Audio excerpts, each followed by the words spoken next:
benefit in your company. You know, in 1993, who's that sales trainer guy from way back there? Win Friends and Influence People. Dale Carnegie. Dale Carnegie.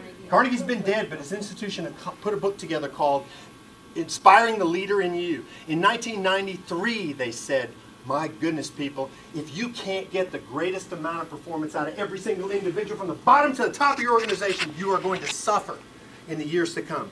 If you think for a minute that you can put people in and tell them to do a job and expect to see maximum results, you're done. You're toast. 93, people. They've been telling me that I had rocks in my head as shortly as 3 years ago with this same model. The economy is crumbling because of the lack, not because that there isn't stuff to do, but we don't have purpose and people driven in autonomy to do the work. The third one, real simple, mastery. Mastery means the ability to do and get better at things that matter. That's it. Only things that matter.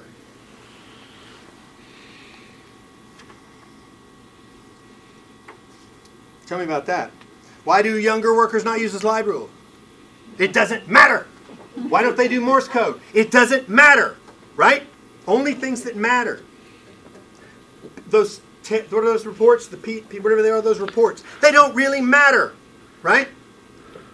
Can you imagine how many non-contributing things you have in employees' job descriptions all throughout the enterprises with whom you work? Things that you tell them to do because you've always done them, they're supposed to do them, they're supposed to do them, but they don't really matter. They aren't really relevant to the picture.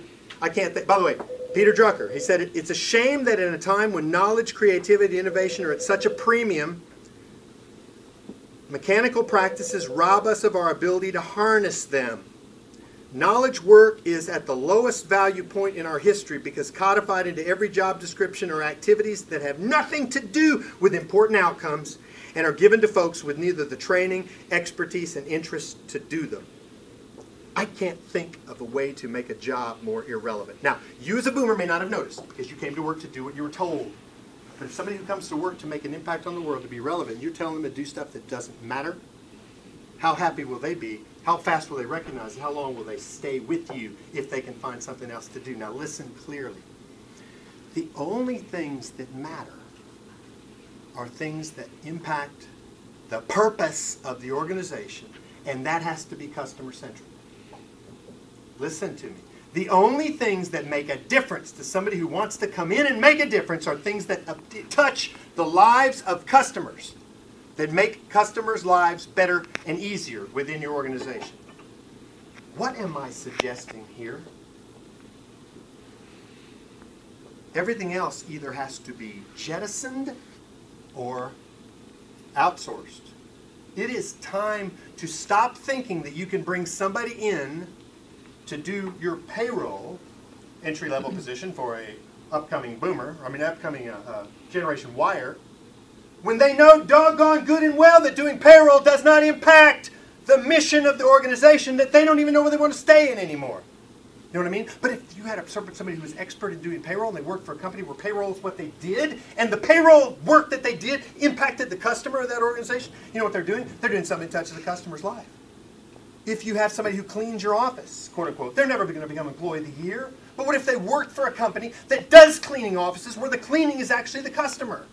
They're working alongside of somebody who actually did that last week. And they can become Employee of the Year because what they do makes a difference in the life of the people for whom they do it. But they know it doesn't matter here because I'm just doing my job. Yes, comes into play. People think this way. You have got to go out and find a way, seriously find a way to zealously look for things that do not impact your customer and find a place to bring them to leverage that with somebody who can do them. And you know what happens? All knowledge grows less valuable through disuse. Okay? If I'm a safety engineer in your company and I do safety sometimes for your company, I'll spend 4 to 6 weeks a year working on safety, and the other 48 weeks I'm working, I'm doing memos and crap, right?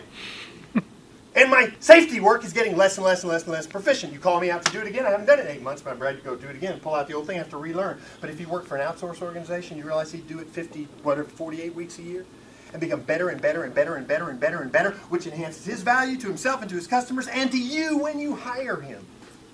Interesting modeling. Get out of your brain. Outsourcing is the way to do the same crap you do now cheaper. Because you're not doing the crap now for any reason that makes any difference. If you can do it in a way that makes a difference, then it's worth paying attention to it. Because your people are not getting satisfied by doing it themselves. 4, 6, 8, 10 generations in your operation, all of them want to be connected to relevance.